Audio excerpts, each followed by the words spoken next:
It's the 16th of June today, and for video number 3, I don't know if I'm going to do this as video number 3 or if we're just going to tack it onto the video I did yesterday. I did a video literally about discrimination the other day, and overnight this new stupid legislation comes out which enforces, I've got some notes here, non-discrimination in the workplace, and extends it to sexual orientation, which was originally, I think, race, nationality, or, whatever else they had in there. It was like a bunch of things.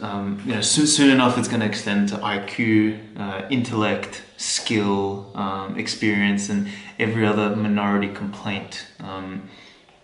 So that as a business, you'll no longer have any choices. You're just going to have to hire someone who walks through the door.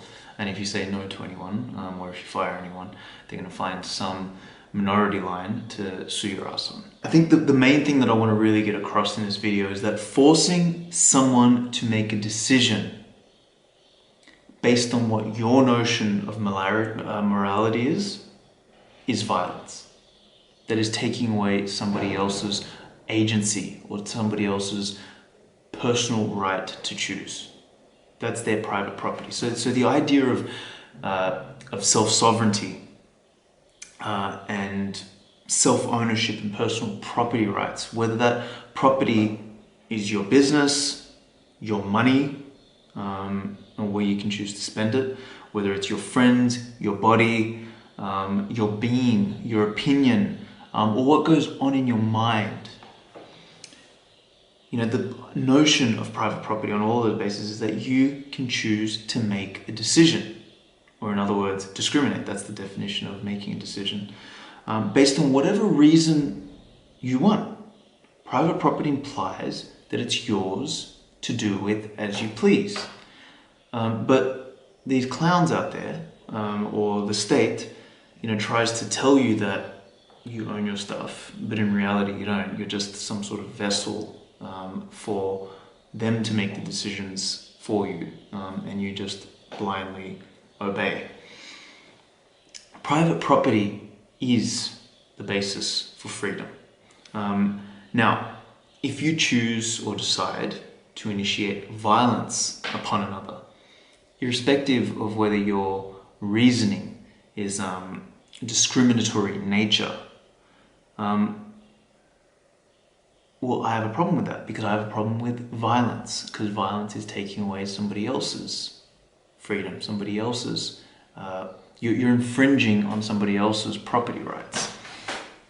But that's the problem I've got there with the violence and the infringement of said property rights, not with the discrimination around it. You don't try and remove that. You allow for the protection of said property rights and the personal freedom. The aggressor is the aggressor. That's the problem in that equation, not their discriminatory reason why. And yeah, I've noted here, that the person who's being transgressed has the right to defend or protect themselves, and in doing so, they are protecting their property rights, which is themselves. They are their own form of property.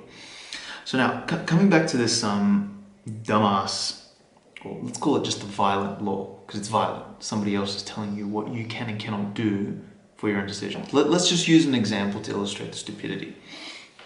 So the LGBTQ and whatever other letter they're going to add this week, the community, they've fought for a while, and particularly, look, it's primarily been gays, lesbians, and biased to slightly lesser extent, but primarily gays and lesbians. And I've got lots of gay and lesbian friends, and they've been fighting for ages to be recognized as a legitimate subsection of society, and rightly so. I mean, especially for things like gay marriage and stuff like that. That's a non-violent act of two people coming together and eloping. I personally have no interest in it. I'm not attracted to guys, I'm not attracted to people of the same sex, but people who want to do that together and have love for each other and want to spend time, go for it. It's your choice. You're not doing anything to anybody else. I have absolutely no problem for it. So I'm glad that that community stood up and fought for those things, because that is, you know, in line with my belief, or my, it's consistent with the idea of personal agency, personal freedom, and the right to, you know, your property, yourself, choosing what you can do with it. The fact that they needed to go and, you know, this community needed to go out and fight for these rights, to be recognized, and to have the right to be married, just that gives me the shits in the first place. It's like, why should you have to go and even ask for permission for something like that? You know, it just goes to show how crazy society is. Like, we've given up our moral agency or our moral jurisdiction to some collectivist institution that we allow to make these moral decisions on our behalf because they supposedly know better. Get the fuck out of here. So anyway, LGBs, I guess in particular, got some well-deserved wins, and I'm happy for them. As a note, they should also join us in defunding the state, defunding the clowns that they had to ask permission from, so that they don't ever have to be subject to this kind of stupidity again. But that's an aside. So now, let's say with this law, you're a business, you're a gay business, and you know, you hire gay people, and your edge is that you hire these kind of people because you all share common values, mental models, tastes and styles. It's what you do. It's part of your unique selling point as a business. Now, should you not be allowed to do that? Is it not discriminating now that if you don't hire some straight white guy, or straight Asian guy, or whatever the case might be, who's nothing like you to come work with you? What if he walks out tomorrow and says, well, these guys didn't hire me because I'm not gay? That's discriminatory. Well, by definition, like that is exactly, that's the corollary to what this law that's just been passed represents. Now, how would you guys feel if the government came knocking on your door and said, nope, you have to hire this person because my discrimination? It's madness. Like, how can you find it right in any way, shape or form to give some collectivist state the power to make that decision for you or for your fellow citizen? That's not right. Like, private property implies that you have the right to choose. That is the very definition of discrimination, the right to choose, choosing what you can and will do with your own property. Whether it's you, your stuff, or your mind, doesn't matter, that's all your property. It's nobody else's right to force you to do otherwise. I don't care about what legislation is passed by what body. It doesn't matter. Another great example is, recently, and I don't know much about this, but I heard Eric July talk about it. They asked the dude to make a wedding cake or a birthday cake or whatever the hell it was, and the dude who owned the business didn't want to make that cake. So they sued the guy for not making a cake based on some discrimination laws, because, all that time, effort and everything ruining that baker's life because of his beliefs, they could have gone and just bought another cake from somewhere else. Why would you even want to give that guy your business if he was going to discriminate against you for sexual, racial, gender-related things anyway? Like, what are you trying to prove? What are you trying to make? Like, are you trying to use the state and some apologetic, victimhood laws to force this person to take your money to sell your product?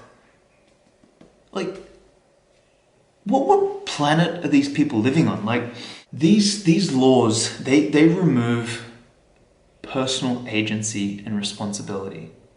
And that is never a good thing to do with human beings, because when you remove responsibility from the equation, you get a society built on, it's not my fault, it's not my job.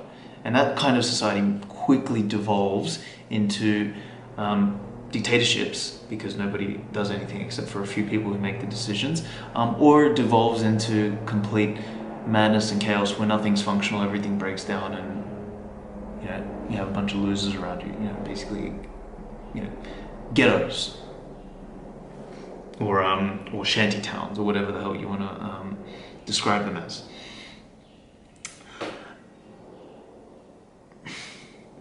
By removing moral agency at the state level, you basically admit that you don't own anything. You don't own yourself. You don't own your stuff. You don't own your thoughts. It basically, you're a vessel of sorts that the state's magical power comes down and through you. It's no different to how the church operated for centuries, and the church's moral agency defined whether or not your marriage was right. Coming back to gay people, for example, they fought against some moral high ground that the church had, which made it illegal for them to get married. And now they want to give the same right to the state to have some sort of moral agency to decide whether or not said human, business, person, whatever, can make a decision on their own about who they want to work with, and for what reason. Like that is literally doing what you just fought against for so many years. It's madness. Literally, welcome to the Matrix. Welcome, congratulations, you're now a drone. Like, there's no free will here. This is literally the stupid form of society you're trying to build by removing one's right to discriminate from the equation. A couple other things I'll touch on here quickly before I finish up this video. It's the hiding beneath the surface and the resentment argument. So I would much rather know that that the person who doesn't like me, I'd much rather know that they don't like me, and that way I can act accordingly, as opposed to giving my vote to a racist or a homophobe who I might not agree with, by forcing them to pretend like they like you. You're taking your time and energy, the two things you cannot get back, which you trade for this object, this unit called money, or your attention or your energy or whatever it is, and you go and give that to somebody who may not like you based on racial or whatever other line of discrimination, but you don't know that because they've been forced to pretend to like you, to pretend to accept you, to pretend to be inclusive. Whereas if they were allowed to choose, guess what? You don't go there. You go somewhere else. Give somebody else who deserves that, who cares about you, who respects you, who openly wants your business, your time, your energy, your attention. Give it to them. Why the hell would you give it to somebody who is forced to do that when they don't really want to do it? So at a consumer and business level, that's messed up, but also at a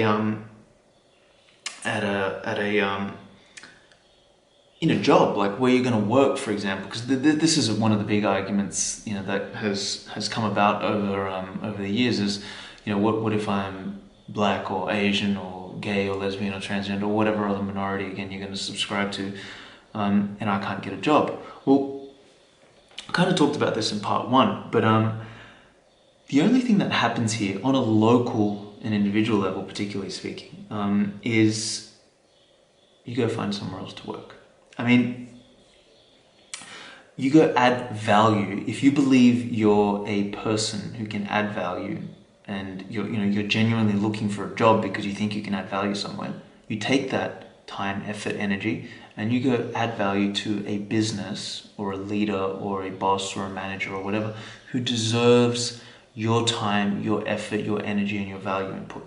Why in the name of Christ, or why in the name of God's green ass, would you go and put that time, energy, effort towards an institution or an entity or a group or a business that resents you for something surface level, like your skin color or your sexual orientation?